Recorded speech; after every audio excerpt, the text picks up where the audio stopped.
You know that feeling when you're in a super crowded, noisy room and you're trying to hear just one person? It's tough, right? But then you lock in on their voice, and somehow everything else just kind of fades into the background. Well, that exact idea, recognizing one specific voice in all the noise, that's the absolute heart of what we're going to dive into today in the 10th chapter of John. Right off the bat, we get this line. And honestly, this single sentence is the gravitational center of this whole chapter. It's this huge statement about radical love and sacrifice that Jesus is about to unpack for us. But here's the thing. To really get how heavy this is, we've got to understand the context, like where and when he actually said it. Yeah, this is not some peaceful sermon on a grassy hillside. This whole teaching comes literally seconds after a super tense argument where Jesus has just called out the spiritual blindness of the religious leaders, the Pharisees. So the air is thick with tension. It's electric. So what does he do? In response to them just not getting it, he completely shifts gears. Instead of arguing, he tells a story. He uses this simple, everyday picture, a parable, to try and show them the huge spiritual truth that's flying right over their heads. He kicks it off with this image of a sheepfold. Now, for his audience, this was totally normal stuff. They would have pictured it instantly. It's this safe, walled-in area, right? A communal pen. And there's only one legitimate way in, the gate. There's a gatekeeper who knows who's supposed to be there, and most importantly, the sheep know the voice of their shepherd. They just do. They're not going to follow some random stranger. And this is just a brilliant way to set up the contrast he's building. You've got the true shepherd who walks right through the front gate. His voice means safety and guidance. But then you have the thief. He sneaks in some other way because he's not legitimate. His voice just means danger. His only mission is to steal, kill, and destroy. So the crowd is listening, but you can tell the meaning is still a little fuzzy for them.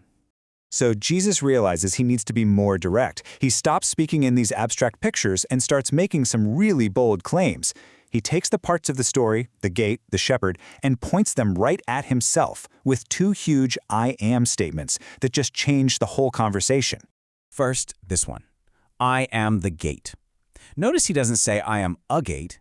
He's saying he's the one and only entry point, the only way into safety, the only way into a real relationship with God, the only way to salvation. He's the one legitimate door, period.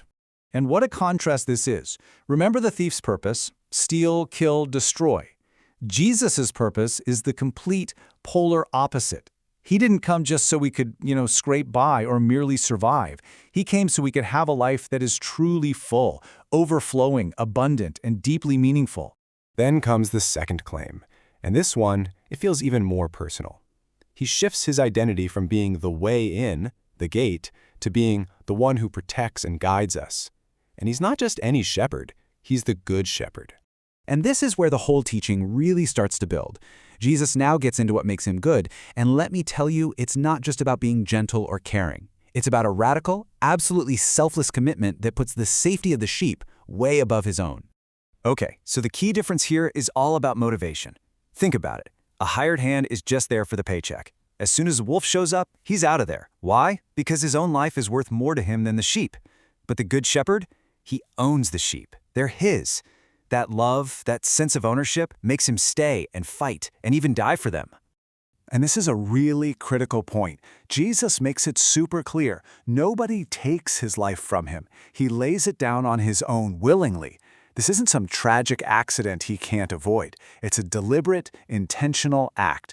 He's not just passively protecting the sheep, he's actively preparing to die for them. So coming from that place of profound sacrifice, the focus shifts back to the intimate relationship that makes it all possible. It all comes back to that central idea we started with, a voice and who can recognize it.